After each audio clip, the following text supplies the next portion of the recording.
அனைவரையும் இயேசு சாமத்தில் அன்புடன் இந்த வெள்ளிக்கிழமை ஆராதனைக்கு வரவேற்கிறோம். ஆரம்பமாக ஜெபம் செய்வோம். எங்கள் அதிகமாக நேசிக்கிற நல்ல ஆண்டவரை ஸ்தோத்தரிக்கிறோம், நன்றி செலுத்துகிறோம். கடந்த நாட்கள் முழுதும் எங்களை காத்து நடத்தி கொண்ட கிருபைக்காக நன்றி செலுத்துகிறோம். இது மாறாதவர், எங்களை அறிந்திருக்கிற ஆண்டவர், அன்பு கூறுகிற ஆண்டவர். உடைய இரக்கத்தினால் எப்பொழுதுமே இறங்குகிறீர், எங்களை பொருட்படுத்திக் கொள்கிறீர். அப்பா, அந்த இரவிலும் நீங்கள் முற்றுமாய் எங்கள் கரத்தில் வைக்கிறோம். எங்கள் மத்தியில் இருந்து எங்கள் வழிநடத்த எங்கள் ஆண்டவர் எங்களை ஆசீர்வதிக்கும்படியாய், எங்களை தொடும்படியாய், சுகப்படுத்தும்படியாய், எங்கள் ஜெபங்களை கேட்டு பரிகாரம் செய்யும்படியாய் எங்கள் முற்றுமாய் எங்களை கரத்தில் வைக்கிறோம். அதை முழுவதும் நீர் பொருட்படுத்திக் கொள்ளுங்க, எங்கள் வழிநடத்துங்க. இயேசுவின் பரிசுத்த நாமத்தில் வேண்டிக் கொள்கிறோம். ஆமென். நாம் துதிப்பாடலை கடந்து செல்லுவோம்.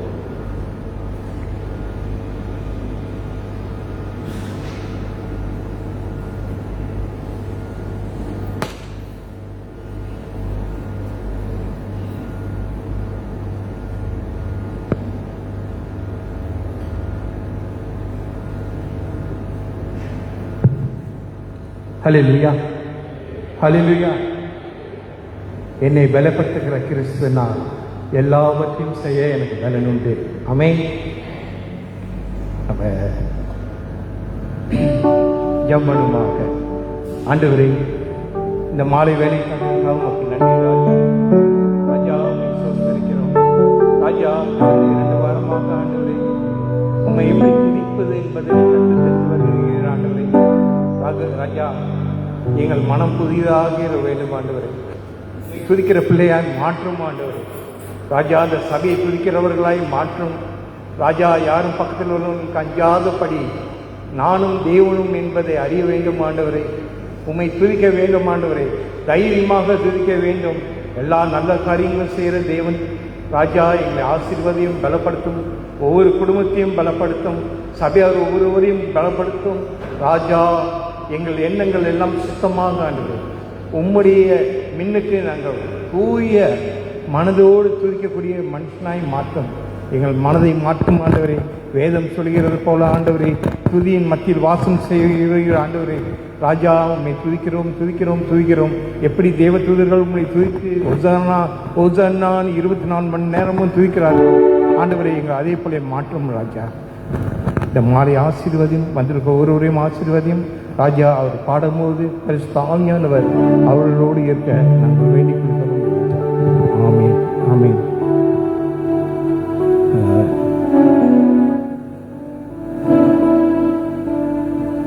அந்த யோசனையில் பெரியவரே என்ற பாடலை முதல்ல பாடுவோமாக.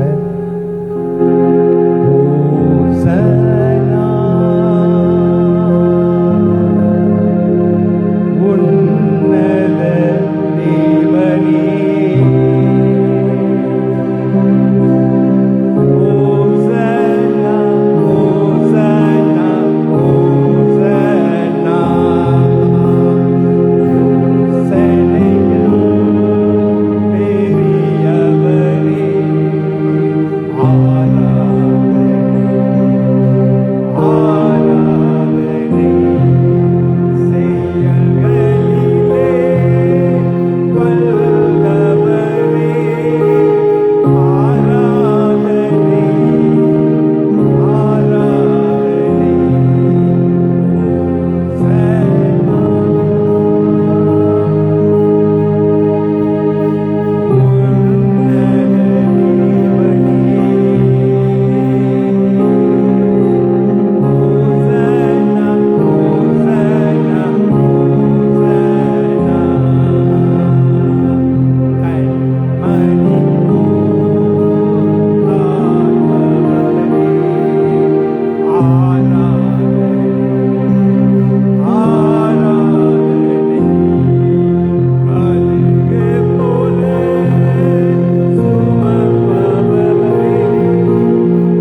நன்றியால் துதி பாடு என்ற பாடலை கைத்தட்டி உற்சாகமா தேவனுக்கு இருதயத்திலிருந்து முழு வெறத்தோடு நம்ம துதிப்போமாக.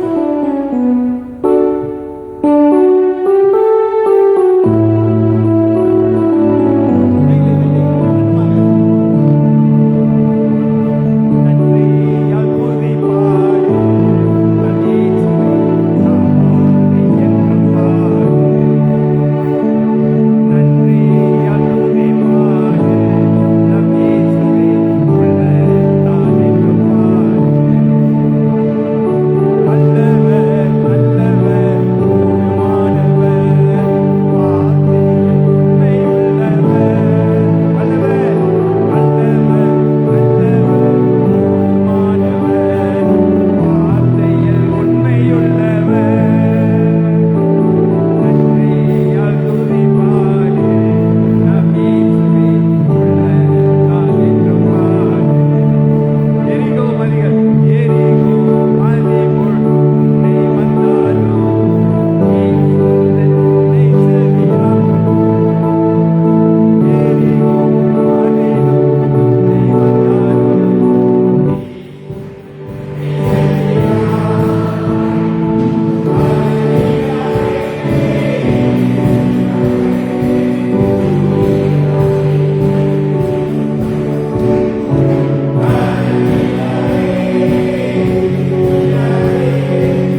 Hallelujah. Hallelujah.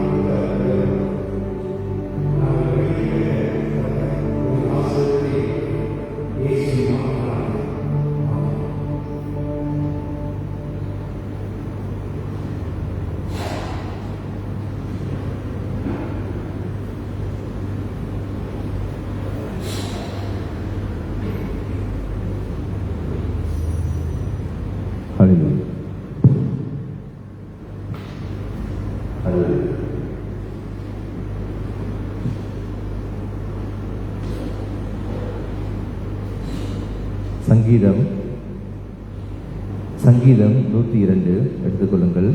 சங்கீதம்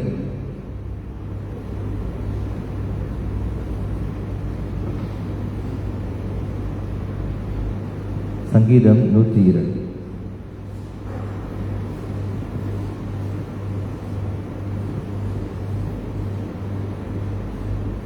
துயரப்படுகிறவன் துக்கத்தில் மூழ்கி கர்த்தரிடத்தில் தன் வியாகுலத்தை தெரிவித்து செய்யும் விண்ணப்பம். கர்த்தாவே, என் விண்ணப்பத்தை கேளும், என் கூப்பிடுதல் உம்மிடத்தில் சேருவதாக. என் ஆபத்து நாளிலே உமது முகத்தை எனக்கு மறையாதே. இது செவியினிடத்தில் சாயும். நான் கூப்பிடுகிற நாளிலே எனக்கு தீவிரமாய் உத்தரவு அருளிச் செய்யும். என் நாட்கள் புகையைப் போல் ஒழிந்தது, என் எலும்புகள் ஒரு கொள்ளியைப் போல் எரியுண்டது. என் இருதயம் புல்லைப் போல் வெட்டுண்டு உலர்ந்தது. என் போஜனத்தை புசிக்க மறந்தேன். என் பெரு மூச்சின் சத்தத்தினால் என் எலும்புகள் என் மாம்சத்தோடே ஒட்டிக் கொள்கிறது. வனாந்திர நாரைக்கு ஒப்பானே, பாழான இடங்களில் தங்கும் ஆந்தையைப் போலானே. நான் நித்திரை இல்லாமல் வீட்டின் மேல் தனித்திருக்கும் குருவியைப் போல் இருக்கிறேன். நாடோறும் என் சத்துருக்கள் என்னை நிந்திக்கிறார்கள். என் மேல் மூர்க்க வெறி கொண்டவர்கள் எனக்கு விரோதமாய் சாபம் இடுகிறார்கள். நீர் என்னை உயர தூக்கி தாழ தள்ளினீர். உமது சினத்திற்கும் கடுங்கோபத்திற்கும் உள்ளானேன். ஆதலால் நான் சாம்பலை அப்பமாக புசித்து என் பானங்களை கண்ணீரோடே கலக்கிறேன். என் நாட்கள் சாய்ந்து போகிற நிழலை போல் இருக்கிறது, புல்லை போல் உலர்ந்து போகிறேன். கர்த்தராகிய நீரோ என்றென்றைக்கும் இருக்கிறீர். உம்முடைய பேர் பிரஸ்தாபம் தலைமுறை தலைமுறையாக நிற்கும். தேவரீர் எழுந்தருளி சீயோனுக்கு இறங்குவீர். அதற்கு தயவு செய்யும் காலமும் அதற்காக குறித்த நேரமும் வந்தது. உம்முடைய ஊழியக்காரர் அதன் கல்லுகள் மேல் வாஞ்சியை வைத்து அதன் மண்ணுக்கு பரிதபிக்கிறார்கள். கர்த்தர் சீயோனை கட்டி தமது மகிமையை வெளிப்படுவார். திக்கற்றவர்களுடைய ஜெபத்தை அலட்சியம் பண்ணாமல் அவர்கள் விண்ணப்பத்தை அங்கீகரிப்பார். அப்பொழுது ஜாதிகள் கர்த்தருடைய நாமத்துக்கும் பூமியில் உள்ள ராஜாக்கள் எல்லாரும் உம்முடைய மகிமைக்கும் பயப்படுவார்கள். பின் சந்ததிக்காக இது எழுதப்படும். சிருஷ்டிக்கப்படும் ஜனம் கர்த்தரை துதிக்கும். கர்த்தர் கட்டுண்டவர்களின் பெருமூச்சை கேட்கவும் கொலைக்கு நியமிக்கப்பட்டவர்களை விடுதலையாக்கவும் தம்முடைய உயர்ந்த பசுத்த ஸ்தலத்திலிருந்து பார்த்து வானிலிருந்து பூமியின் மேல் கண்ணோக்கமானார். கர்த்தருக்கு ஆராதனை செய்ய ஜனங்களும் ராஜ்யங்களும் ஏகமாய் ஓடிக்கொள்கையில் சீயோனில் கர்த்தருடைய நாமத்தையும் எருசலேமில் அவருடைய துதியையும் பிரஸ்தாபப்படுத்துவார்கள். வழியிலே என் பலனை அவர் ஒடுக்கி என் நாட்களை குறுக பண்ணினார். அப்பொழுது நான், என் தேவனே, பாதி வயதில் என்னை எடுத்துக்கொள்ளாதேயும். உம்முடைய வருஷங்கள் தலைமுறை தலைமுறையாக இருக்கும். நீர் ஆதியிலே பூமியை அஸ்திவாரப்படுத்தினீர். வானங்கள் உம்முடைய கரத்தின் கிரியாய் இருக்கிறது. அவைகள் அழிந்து போ, நீரோ நிலைத்திருப்பீர். அவைகள் எல்லாம் வஸ்திரம் போல் பழமையாய்ப்போம். அவைகளை ஒரு சால்வையைப் போல் மாற்றுவீர். அப்பொழுது மாறிப்போம். நீரோ மாறாதவராய் இருக்கிறீர். உமது ஆண்டுகள் முடிந்து போவதில்லை. உமது அடியாரின் பிள்ளைகள் தாபரித்திருப்பார்கள். அவர்கள் சந்ததி உமக்கு முன்பாக நிலை பெற்றிருக்கும் என்று சொன்னேன். பிதாவுக்கும் குமாரனுக்கும் பரிசுத்த ஆவிக்கும் மிக உண்டாவதாக. ஆளுநருக்கும் உத்தரமான உண்டாவதாக. ஆமென். ஜெபம் செய்வோம். எங்கள் நேசிக்க நல்ல ஆண்டவரே, உடைய வார்த்தையில் நாங்கள் பெற்றுக்கொள்ளவும் உடைய வார்த்தைகளுக்குள் தொடர்ந்து கிரியை செய்யும் பரிசுத்த ஆவியை வழிநடத்தும்படி இயேசுவின் நாமத்தில் வேண்டிக் கொள்கிறோம். ஆமென். நம்ம ஒவ்வொரு சங்கீதங்களிலும் நாம் தேவனை துதிக்கிற சங்கீதமாக, ஜெபிக்கிற சங்கீதமாக நாம் பார்க்கிறோம். இந்த சங்கீதம் இதுக்கு ஒரு தலைப்பு கொடுத்திருக்கிறாங்க. இங்கே துயரப்படுகிறவன் துக்கத்தில் மூழ்கி கர்த்தரிடத்தில் தன் வியாகுலத்தை தெரிவித்து செய்யும் விண்ணப்பம். அப்படி என்றால் என்ன? துயரப்படுகிறவன் துக்கத்தில் மூழ்கி. துயரப்படுகிறவன் அப்படி என்றால் கவலையா இருக்கிறவன். கவலை சொல்லும் பொழுது அது பொறுத்து இருக்கு. அவங்களுக்கு வந்தால் தெரியும் அந்த கவலை எவ்வளோ கவலை. எனக்கு வர கவலை வேறமா இருக்கலாம், உங்களுக்கு வர கவலை வேறமா இருக்கலாம். ஒவ்வொருக்கும் ஒரு விதமான கவலை இருக்கிறது. அந்த கவலை எவ்வளோ நாள் நீங்கள் வருத்தமாக இருக்கிறீங்க, எவ்வளோ அழுகிறீங்க, எவ்வளோ நீங்கள் என்ன செய்து கொண்டிருக்கிறீங்க, அதை பொறுத்து தான் தெரியும் அந்த கவலை எவ்வளோ பெரிய பாதிப்பு உண்டாக்கி இருக்கிறது அப்படின்னு. அப்போ துயரப்படுகிறவன் துக்கத்தில் மூழ்கி. துயரப்படுகிறான் அப்படின்னு சொல்லும் பொழுதே அவன் துயரப்பட்டு வருத்தத்தில் இருக்கிறான் அப்படின்னு. ஆனால் துயரப்படுகிறவன் துக்கத்தில் மூழ்கி, துக்கத்தில் மூழ்கி போயிட்டான். அப்படின்னா அவனை ஒரு கடலில் போட்டு முழுகின மாதிரி. அப்படின்னா கடல் என்ற துக்கத்தில் அவன் உள்ள மூழ்கி போய் கிடக்கிறான். தண்ணிலாம் முழுகுவாங்க பார்த்தீங்களா, அந்த கடலுக்கு போனீங்கன்னா, மோரிக்கெல்லாம் போனீங்கன்னா அப்படியே தண்ணி ஃபுல்லாக முழுகுவாங்க. அந்த மாதிரி ஃபுல்லாக மூழ்கிட்டான். அப்படின்னா துக்கத்தில் மூழ்கி போய் கிடக்கிறான் அவன். துக்கம் அந்த மாதிரி நீங்கள் கடந்து போயிருந்தீங்கன்னா நீங்கள் யோசிச்சு பாருங்கள். அவங்க என்ன சொன்ன மாதிரி தான் அதை கடந்து போனவனுக்கு மட்டும்தான் இப்போ நான் சொல்கிறது தான் புரியும். ஒருவேளை நீங்கள் கடந்து போயிருப்பீங்க, உங்களுக்கு தெரியாமல் நீங்கள் கடந்து போயிருப்பீங்க, நிறைய அழுதுருப்பீங்க. அழுது சில பேர் தலகணைகள் ஈரமாயிரும். சில பேர் அழுது போய் பாத்ரூம் அழுவாங்க உட்காந்து. அந்த காலத்தில் பாத்ரூம் அழுவாங்க. தண்ணி தந்து விட்டுட்டு வீடு நிறைய பேர் இருப்பாங்களா, அது தெரியக்கூட சொல்லிட்டு போயிட்டு பாத்ரூம் போயிட்டு தண்ணி தந்து விட்டுட்டு அழுவாங்க. இல்லை வெளியே போய் எங்கேயாச்சும் கிணத்து பக்கத்தில் அழுவாங்க. இல்லை எங்கேயாச்சும் காட்டில் போயிட்டு அழுதுட்டு வருவாங்க. வீட்டில் அழுது தெரிஞ்சிடும் அப்படின்னு. அந்த மாதிரி. அல்லது நீங்கள் சோகமாய் தூங்க முடியாமல் யோசிச்சு காலை எழுதி பார்த்தோமா நான் தூங்கினா இல்லையா உங்களுக்கு தெரியாது. அல்லது கனவுகள், இப்படி துக்கமான சோகமான கனவுகள், அதெல்லாம் துயரத்துடைய அடையாளம். அல்லது சாப்பிட முடியாமல் அதை பற்றி நினச்சி வருத்தமாகி சீக்கு அப்படியே படுத்து படுக்கையாக கிடப்பாங்க. இதெல்லாம் துயரத்தில் மூழ்கி போடுக்கிறவன். சாதாரண துயரம், சாதாரண கவலை ஒரு நீங்கள் வளர்த்த ஒரு பிராணி இறந்து போச்சு, ஒரு சின்ன கவலை. அல்லது நீங்கள் நினச்ச காரியம் வரல, பரீட்சையில் ஃபெயில் பண்ணிட்டீங்க, அது சின்ன கவலை. இதெல்லாம் சின்ன சின்ன கவலைகள். பெரிய கவலை சொல்லும் பொழுது நம்ம நினைக்க முடியாத ஒரு பெரிய இழப்பு, நினைக்க முடியாத ஒரு பெரிய வியாதி, எடுத்துக்கொள்ள முடியாத ஒரு பாரம், ஒரு துக்கம், ஒரு இழப்பு வரும் பொழுது அது துயரத்தில் மூழ்கி போய் அழுதுகிட்டே இருப்பாங்க. 1 வாரம் 2 வாரம் 1 மாதம் அப்படி போய்கிட்டே இருக்கும். எப்போதான் அவங்க நல்லா இருந்தாலும் அவங்களுக்கு தெரியாது. அந்த சிரிப்பு போயிடுச்சு, அந்த சந்தோஷமான நாட்கள் போயிடுச்சு, அழுது கொண்டே இருக்கிறாங்களே. துயரத்தில் மூழ்கி போயிருக்கிறவங்க என்ன செய்கிறாங்க, இவர் கர்த்தரிடத்தில் தன் யாகுலத்தை தெரிவித்து செய்யும் விண்ணப்பம். துயரத்தில் மூழ்கி கொண்டு போயிருக்கிறான். ஆனால் அவருக்கு ஒன்று தோணுது, நம்ம கர்த்தரிடத்தில் சொல்லுவோம். அப்படின்னா துயரத்தில் மூழ்கி கொண்டு போன நேரத்தில் அவன் துயரத்திலேயே மூழ்கி போகாமல் அந்த நேரத்தில் ஆண்டவரை நோக்கி ஒரு ஜெபம் இருக்கிறார். இதுதான் ரொம்ப ஸ்பெஷல். அப்படின்னா நிறைய பேர் துயரத்தில் இருக்கிறவங்க ஜெபிக்க மாட்டாங்க. நீங்கள் எல்லாம் பாருங்கள், ஒரு நீளம் நம்மளும் அதை கடந்து போயிருப்போம். ரொம்ப கஷ்டத்தில் ரொம்ப கவலையில் இருக்கிறவங்களுக்கு வாயிலிருந்து வார்த்தை கூட வராது, சிரிப்பே வராது, பேச முடியாது. எப்படி ப்ரே பண்ணுவாங்க? எந்த நம்பிக்கையில் ஆண்டுகிட்ட போயிட்டு அவங்க ப்ரே பண்ணுவாங்க? என்ன நம்பிக்கை அவங்க வரும்? ஆனால் இவர் என்ன செய்கிறாரு, துயரத்தில் மூழ்கி போடுற நேரத்தில் கர்த்தரிடத்தில் ஒரு விண்ணப்பத்தை செய்கிறார், ஒரு ஜெபத்தை அவர் ஜெபிக்கிறார். அப்படின்னா ஆண்டவர் ஜெபத்தை கேட்பார்னு நினைக்கிறவங்க தான் ஜெபிப்பாங்க. விசுவாசம் உள்ளவர்கள் ஜெபிப்பாங்க, நம்பிக்கை உள்ளவர்கள் ஜெபிப்பாங்க. அந்த நம்பிக்கையுடன் ஆண்டவர் சமூகத்தில் அவர் ஜெபிக்கிறார். அவர் ஜெபத்தை பார்ப்போமே அது எப்படி இருக்குது என்று. கர்த்தாவே, என் விண்ணப்பத்தை கேளும், என் கூப்பிடுதல் உம்மிடத்தில் சேருவதாக. ஜெபிக்கிறேன், என் ஜெபத்தை நீங்கள் கேளுங்க, என் ஜெபம் உங்கள்கிட்ட சேர்ந்துடணும். எப்படியாவது ஜெபத்தை கேட்டு ஏதாவது செஞ்சுட்டு நம்ம சொல்லுவோம்ல, ஜெபத்தை ஆண்டவர் கேட்க வேண்டும் என்று ஒரு ஆர்வத்துடன் அவர் ஜெபிக்கிறதை பார்க்கிறோம். என் ஆபத்து நாளிலேயே உமது முகத்தை எனக்கு மரியாதையும் உமது செவியின் இடத்தில் சாயும், நான் கூப்பிடுற நாளில் எனக்கு தீவிரமாய் உத்தரவு அருளி செய்யும். இது எல்லாருடைய இயக்கம் தான். நம்ம ஜெபிக்கும் பொழுது ஆண்டவர் ஜெபத்தை கேட்கணும். எப்படியாவது ஆண்டு ஜெபத்தை கேட்டு அது பதில் கொடுத்துருங்க. தயவு செய்து ஜெபத்தை கேட்டுருங்க ஆண்டவரே அப்படின்னு. 1 நாள் 2 நாள் ஜெபிக்கும் பொழுது மனசு கஷ்டமாயிடும். இன்னும் ஆண்டு ஜெபத்தை கேட்டாரா கேட்கலையா, நானும் ஜெபிச்சுக்கிட்டே இருக்கிறேன், ஒரு பதில் வர மாட்டேது, ஒன்றுமே சொல்ல மாட்டேங்க ஆண்டவரே.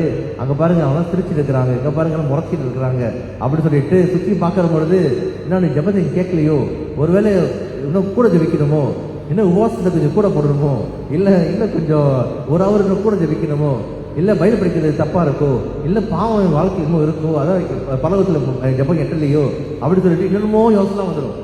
துயரத்தில் இருக்கிற ஒரு பக்கம், ரெண்டாவது ஜெபிக்கிறோம், ஆண்டு கேட்க மாட்டாரு.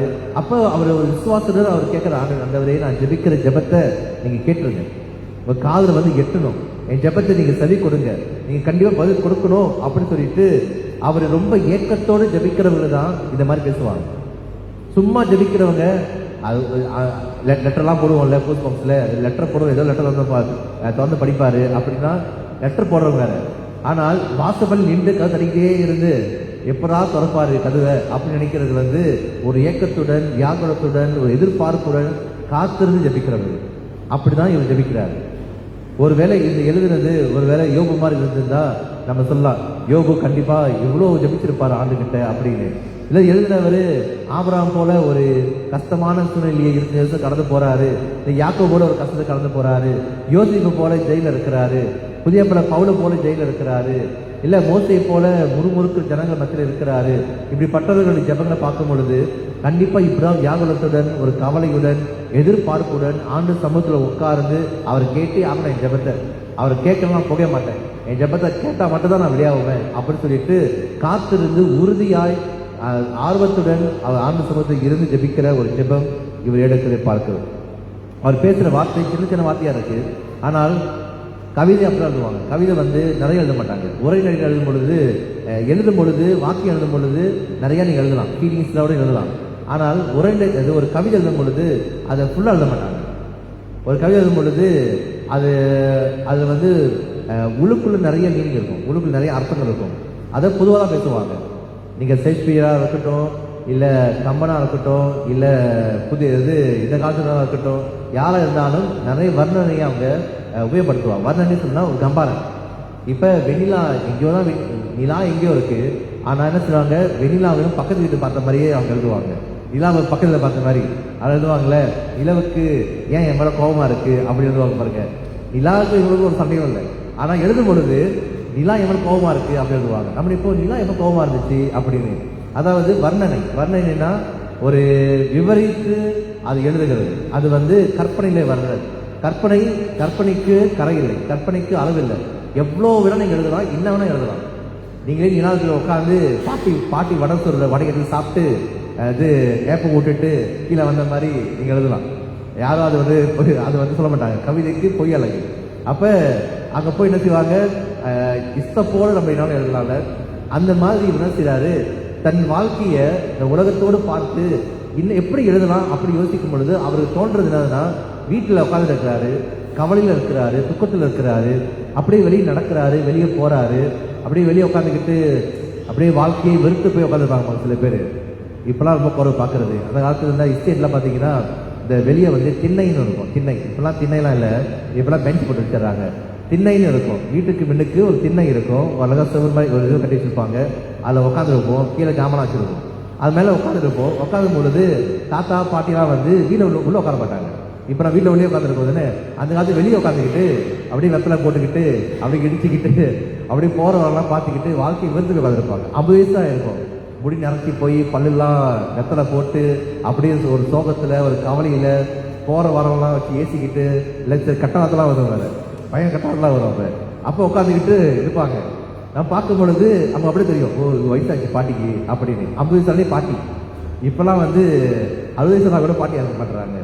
அப்ப வெளியே உட்காந்துக்கிட்டு என்ன செய்வாங்க, திண்ணையில உட்காந்துக்கிட்டு அப்படியே வாழ்க்கையே எல்லாம் போச்சு, என் பையன் கல்யாணம் பண்ணி போயிட்டான், மருமக கூட்டிட்டு போயிடுச்சு அப்படின்னு அங்க ஒரு பக்கம் ஒரு பிரச்சனை, அப்புறம் இங்க ஒரு பிரச்சனை, அங்க ஒரு பிரச்சனையை பார்த்துக்கிட்டு அவங்க வாழ்க்கை வந்து போய் பேசுவாங்க பாருங்க. அப்படி இவர் பேசுறாரு. இவர் சொல்ற வார்த்தையை பாருங்களேன். வசனம் 3 சொல்றாரு, என் ஆட்கள் புகையை போல் ஒளிந்தது, என் எலும்புகள் ஒரு கொல்லியை போல் எருவுண்டது, என் இருதயம் புல்லை போல் வெட்டுண்டு உணர்ந்தது, என் போஜனத்தை புசிக்க மறந்தேன். இதெல்லாம் ஒரே அர்த்தம் தான். ஒரே அர்த்தத்தை விதமா எழுதுறது வந்து பேரலல் சிந்தசிஸ் அப்படின்னு சொல்லிட்டு அது வந்து பைபிள்ல இருக்கிறது. ஒரே வார்த்தையை 3 முறை சொல்லுவாங்க. ஒரே வார்த்தை 4 முறை. நீதிமொழியில் நிறைய இருக்கும், நீதிமொழிகள் இல்லை. இது வந்து கவிதை, இதுதான் கவிதை புத்தகத்தினால கவிதை புத்தகத்தில் வந்து ஒரே வார்த்தையை 2ஆம் வாட்டி சொல்லும் பொழுதும் அது வித்தியாசமா சொல்லுவாரு. ஒரே வார்த்தை தான், ஆனா அதை சொல்லும் பொழுது நான் துக்கமா இருந்தேன், நான் கவலையா இருந்தேன், நான் சோகத்தில் இருந்தேன், 3மே ஒன்று தான். ஆனா சொல்லும் பொழுது நமக்கே கஷ்டமா இருக்கும், என்னடா சோகத்தில் இருக்கிறார், துக்கத்தில் இருக்கிறார், கவலையில் இருக்கிறார் அப்படின்னு. அந்த மாதிரி அவர் சொல்றாரு. புல்லை போல் என் நாட்கள் புகையை போல் நாட்கள் பார்க்குறாரு, புகை இப்படி வருது, அப்படியே மறைஞ்சு போயிடுது. என் நாட்கள் இப்படி மறைஞ்சு போயிடுச்சு. இத்தனை வருஷங்கள், 50 வருஷம் கடந்து வந்துட்டேன், 60 வருஷம் கடந்து வந்துட்டேன், 70 வருஷம் கடந்து வந்துட்டேன், ஆண்டவரே வாழ்க்கை புகையை போல போயிட்டு இருக்கு. என் எலும்புகள் ஒரு கொல்லியை போல் எரிவுண்டது. அப்படியே இப்பதான் பத்தி எரிஞ்ச மாதிரி இருந்துச்சு, இப்ப பார்த்தா அப்படியே அமைஞ்சு போயிடுச்சு. இன்னும் கொஞ்சம் நாட்கள்ல என் உயிர் போயிடும். அந்த மாதிரி ஒரு கவலை வந்துருச்சு அவர் மனசுக்குள்ள. ஒருவேளை இந்த எழுந்த ஒரு கவலை வந்து சீக்கிரமா செத்து போகணும் சொல்லி ஒரு கவலை வந்து நினைக்கிறேன். இடையில சொல்றாரு, என் பாதி வயசுல நீங்க எடுத்துக்கொள்ளாதீங்க அப்படின்னு. ஒருவேளை எழுந்தவருக்கு ஒரு 50 வயசுல இருக்கலாம். 50 வயசுல அவருக்கு அவ்வளவு கவலை. 50 வயசு என்ன கவலைன்னா, 50 வயசு தாண்டிட்டோம், 60 வயசு வருமா 70 வருமான ஒரு கவலை இருந்துச்சு. கவலை வரும் பொழுது வாழ்க்கை குறித்து நிறைய வாழணும்னு ஆசை, ஆனா வந்து சீக்கிரமா வயசு ஓடிடுச்சு அப்படின்னு நினைக்கும் பொழுது, இத்தனை வருஷம் போச்சு, என்ன ஆண்டவரே இப்பதான் வாழவே ஆரம்பிக்கிறேன், இப்பதான் ஏஐ வந்திருக்கு, இப்பதான் ஏஐ ஐபோன்லாம் வந்திருக்கு, இப்பதான் இன்டர்நெட்லாம் நாங்கள் பாய்க்க ஆரம்பிச்சிருக்கிறோம், அதுகிட்ட உயிர் எடுக்கிறீங்களே ஒரு கவலை. இன்னும் வாழ்க்கையை அனுபவிச்சு நிறைய இருக்கு, ஆனால் வருஷங்கள் குறைவா இருக்கு. அந்த கவலை வந்து ஒருவேளை இவருக்கு ரொம்ப கஷ்டமாயிருச்சு. இப்ப யாருமே வீட்டில் இல்லை, பிள்ளைங்களாம் போயிட்டாங்க, படிக்க போயிட்டாங்க, வேலை செஞ்சு கல்யாணம் பண்ணிக்க போயிட்டாங்க. வீட்டில் ஒன்றே உட்காந்துக்கிட்டு என்ன செய்யணும் தெரியாம இவர் வந்து ஆணை நோக்கி விண்ணப்பமாய் அவர் ஜெபிக்கிறாரு.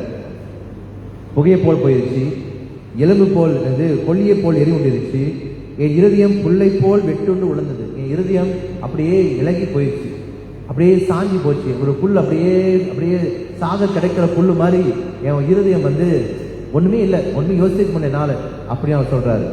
என் போஜனத்தை புத்திக்க மறந்தேன். இப்ப சாப்பாடு இறங்க மாட்டேது. எப்ப சாப்பிட்டோம்னு எனக்கு தெரியல. காலை பிரேக்ஃபாஸ்ட் சாப்பிட்டோமா, லஞ்ச் சாப்பிட்டோமா, டின்னர் சாப்பிட்டோமா, இடையில சாப்பிட்ட மாதிரி இருக்கா, சாப்பிடலையா அப்படின்னு அவருக்கே தெரியல. சாப்பாடு இறங்கல, ஏன்னா வாழ்க்கை ஓடவே இல்லையே. வெளியே போயிட்டு வந்தீங்கன்னா பசிக்கும், இங்க வீட்டில் உட்காந்துக்கிட்டு இவருக்கும் வாழ்க்கையை வெறுத்து உட்காந்துருக்கார வர. ஒரு பக்கம் சோகம் அதிகமாகும் பொழுது நமக்கு ஹெப்படைட் போயிடும், நமக்கு சாப்பிட்ற எண்ணம் போயிடும். ஏன்னா அதிகமா நீங்க அழுகுறதுனால, அதிகமா நீங்க அதுக்கு சோகமா இருக்கிறதுனால பசிக்கிற அந்த ஃபீலிங் கூட போயிடும். பசி இருக்கும், ஆனா அந்த பசி வர்றது தெரியாது. ஏன்னா நீங்க சோகமா இருக்கீங்க, ரொம்ப கவலையில் இருக்கிறீங்க, சாப்பிடவே மாட்டாங்க, சாப்பிடாம உட்கார்ந்து இருக்கிறாரு. அப்போ சொல்றாரு, என் பெருமூச்சின் சத்தத்தினால் என் எலும்புகள் என் மாம்சத்தில் ஒட்டி கொள்கிறது. அப்படியே மூச்சு விட்டார்னா அப்படியே அப்ப எலும்பா இருக்கிறாரு, அந்த அளவுக்கு எலும்பாயிட்டாரு.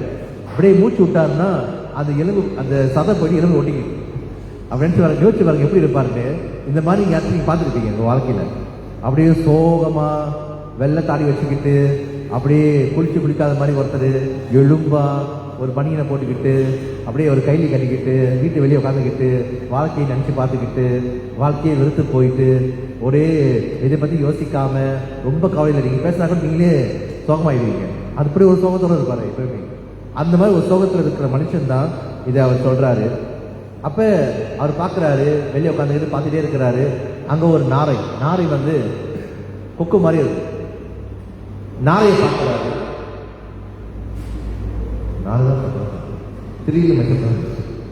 வனாந்திர நாரைக்கு ஒப்பாகி பாலான இலைகளில் தங்கும் ஆமையை போலானே, நான் நித்திரை இல்லாமல் வீட்டிலே தனித்திருக்கும் குருவி போல் இருக்கிறேன். ஒரு நாரை தனியா கூட்டமா இருக்கிறது, இந்த காக்கா கூட்டமா இருக்கும். ஆனால் நாரை வந்து தனியே பார்ப்பீங்க, எங்கேயோ இடத்துல பார்ப்பீங்க. இப்போ இங்கே ஜுகா போனீங்கன்னா அதனால நல்ல கொக்கு மாதிரி பார்ப்பீங்க. அப்போ அதனால எங்கேயாவது இடத்துல அப்படியே பார்ப்போம்.